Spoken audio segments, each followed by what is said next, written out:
Dahulu kala, kerajaan Ayodhya memiliki seorang raja yang bernama Sri Baginda Raja Sagara. Raja Sagara memiliki dua orang istri. Dari istri yang pertama, Raja Sagara memiliki anak yang bernama Angsuman. Dari istri yang kedua, Raja Sagara memiliki putra sebanyak 60.000 orang. Pada suatu hari, Raja Sagara akan melakukan upacara yatsna, yaitu adalah upacara Aswamedha Yatsna atau upacara pengorbanan kuda. Upacara yatsna tentu saja harus dilakukan secara hati yang tulus dan ikhlas. Tetapi sepertinya hal itu tidak dilakukan oleh Raja Sagara, karena Raja Sagara hanya mementingkan kemasyhurannya semata dan kekuasaannya untuk dirinya sendiri. Pada saat upacara dilangsungkan yang dipimpin oleh pendeta istana kerajaan, niat jahat dari Raja Sagara akhirnya diketahui oleh Dewa Indra. Dewa Indra akan menyamar sebagai Asura yang akan menculik kuda korban itu. Pada saat kuda korban dilepas oleh Raja Sagara, kemudian Asura menculik kuda-kuda korban tersebut yang dimasukkannya ke dalam tanah. Di istana kerajaan Ayodhya, Sri Baginda Raja Sagara sangat marah setelah mengetahui kudanya yang hilang. Maka segeralah memerintahkan ke 60.000 putra-putranya untuk mencari kudanya yang telah menghilang itu. Demikianlah Sri Baginda Raja Sagara yang sangat murka memerintahkan ke 60.000 putra-putranya demi mencari kuda korban yang hilang itu. Belum lama mengadakan perjalanan, putra-putra dari Raja Sagara telah dapat menemukan kuda-kuda yang hilang itu. Ternyata kuda-kuda itu berada di dekat pertapaan Resi Kapila. Hal itu pun membuat para putra-putra Raja Sagara tersebut menjadi berburuk sangka terhadap Resi Kapila. Niat buruk para ksatria tersebut diketahui oleh Resi Kapila. Maka ia mendahului menghukum para ksatria congkak itu melalui pancaran sakti matanya. Resi Kapila membakar habis ke 60.000 putra Raja Sagara hingga menjadi abu. Prabu Sagara sangat gelisah karena sudah cukup lama putra-putranya tidak kembali. Oleh karena itu, Sang Angsuman, putra yang telah menjadi pertapa itu, diperintahkan agar segera menyusul saudara-saudaranya dalam mencari kuda korban yang hilang. Sampailah Sang Angsuman di pertapaan Resi Kapila. Ia melihat kuda yang dicarinya. Sang Angsuman yang telah terbiasa bergaul dengan para pertapa segera menghadap sang resi. Ia duduk bersila di hadapan resi itu. Kemudian menyembah Resi Kapila. Setelah menghaturkan sembah, Om Swastiastu wahai Resi Agung, terimalah sembah sujud saya. Hamba Sang Angsuman, putra Raja Sagara dari Ayodhya. Maaf Resi Agung, kedatangan saya ke sini untuk mencari kuda yang hilang. Mungkinkah kuda yang di pertapaan ini milik keluarga kami? Resi Kapila pun menanggapi, mungkin betul Ananda, kuda itu datang kemari sendiri dan aku hanya merawatnya. Periksalah terlebih dahulu. Kalau memang kuda itu yang Ananda cari, aku tidak keberatan untuk memberikan kuda itu kepadamu. Belum sampai Sang Angsuman mengajukan permohonan, ternyata petapa itu telah menyerahkan kuda itu kepadanya.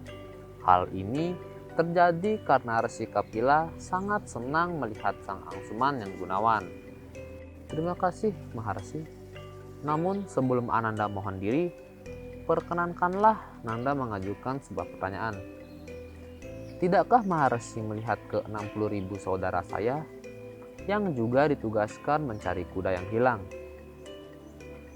Resi Kapila menanggapi, memang anakku, saudara-saudaramu telah datang kemari. Resi Kapila menarik nafas panjang, raut mukanya nampak serius, kemudian melanjutkan percakapannya. Mereka datang kemari dengan tidak sopan, melanggar Darmaning Satria. Malah mereka telah berbuat adipataka. Mereka menuduhku mencuri kuda itu, dan mereka bermaksud akan mencelakakanku. Karena itulah mereka terpaksa kumusnahkan dengan menggunakan pancaran sakti mataku. Lihatlah sekeliling pertapaan ini. Abu-abu yang berserakan itu adalah abu-abu saudaramu. Sang Angsuman memandang sekeliling pertapaan. Ia terdiam 1000 bahasa. Mukanya yang tadinya ceria, kini dengan cepatnya berubah menjadi sayu. Ia sangat sedih, walaupun mereka hanya saudara tiri, namun ia merasa turut kehilangan. Resi Kapila berusaha menghibur Ansuman. Sudahlah Ansuman, janganlah bersedih hati. Saudara-saudaramu itu masih bisa dihidupkan kembali. Sang Ansuman terkejut dan menanggapi pernyataan dari Resi Kapila. Betulkah itu Maharsi? Ya, saudara-saudaramu itu akan hidup kembali bila Dewi Gangga berkenan turun dari surga ke bumi. Lakukanlah tapa untuk memohon agar Dewi Gangga turun ke dunia. Ansuman tidak berkata apa-apa, tetapi menganggukkan kepalanya, suatu tanda telah mengerti akan nasihat sang resi. Setelah bersujud mohon pamit, Ansuman berdiri, kemudian berjalan menuju tempat kuda diikatkan. Ia menuntun kuda itu pulang dengan langkah yang lunglai. Kisah selanjutnya diceritakanlah Ansuman yang telah menjadi seorang raja baru di kerajaan Ayodhya. Raja sebelumnya yaitu Raja Sagara melakukan tapa guna memohon turunnya Dewi Gangga turun ke bumi. Tapi tapa yang dilakukan oleh Raja Sagara sepertinya belum berhasil. Lalu dilanjutkanlah tapa tersebut oleh raja yang baru yaitu Raja Ansuman. Tetapi Raja Ansuman juga masih belum berhasil dengan tapanya. Lalu tapa tersebut dilanjutkan oleh putra dari Ansuman yaitu Dilipa. Namun Dilipa juga masih belum berhasil dengan tapanya. Selanjutnya, tapa tersebut baru berhasil ketika Bagirata menjadi seorang raja. Dewata yang selalu hamba puja. Hamba memohon agar Dewi Gangga diturunkan ke bumi di sekitar pertapaan Resi Kapila. Hanya dengan cara itulah leluhurku yang terkena kutuk Resi Kapila akan hidup kembali dan dibersihkan dari dosa dan noda. Dewa Brahma muncul dan menanggapi permintaan dari Bagirata. Permohonanmu terkabulkan Bagirata, tetapi ketahuilah, Dewi Gangga akan turun dengan derasnya. Bumi pasti tergoncang karenanya. Segala yang dilaluinya pasti hancur, basmi, buta semuanya. Hanya Dewa Siwalah yang dapat menghambatnya. Setelah menerima sembah dari Bagirata, Dewa Brahma segera kembali ke Brahmaloka. Bagirata melanjutkan tapanya guna memohon turunnya Dewa Siwa. Tak lama kemudian, Dewa Siwa turun ke bumi mendatangi Bagirata. Hai Bagirata, tidakkah Brahma telah mengabulkan permohonanmu?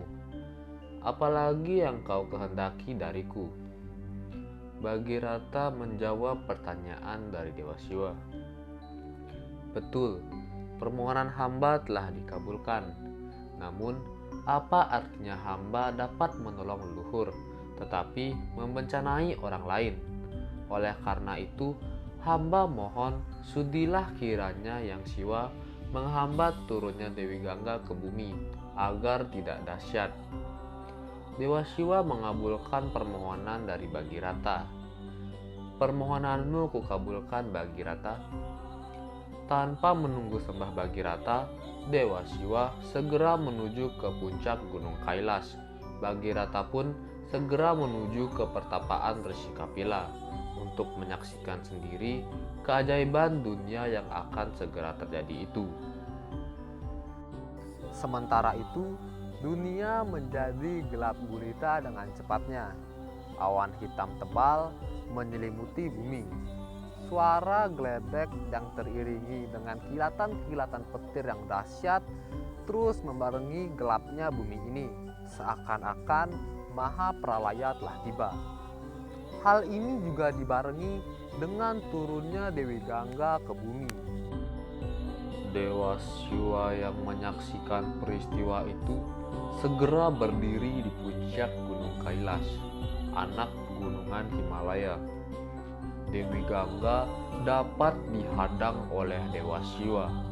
Akan tetapi, Dewi Gangga selalu memberontak melepaskan diri. Dewa Siwa segera membelilit Dewi Gangga dengan rambutnya, sehingga Dewi Gangga kehabisan akal. Namun, Dewi Gangga dapat pula melepaskan diri dari lilitan rambut Dewa Siwa. Kini muncullah ia sendiri dari kepala Dewa Siwa.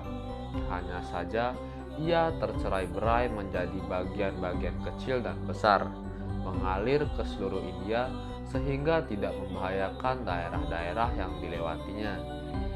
Bagiannya yang terbesar mengaliri pertapaan Resi Kapila, yang kini disebut Sungai Gangga. Bagian-bagian lainnya menjadi Sungai Yamuna, Saraswati, dan sebagainya. Berbahagialah Sang Bhagirata, karena permohonannya telah terkabulkan. Sekarang leluhurnya telah terbebas dari kutukan dan telah hidup kembali dan terangkat dari kutukan Resi Kapila. Sekian dari saya mengenai cerita kisah Sungai Gangga. Saya Wahyu pamit undur diri.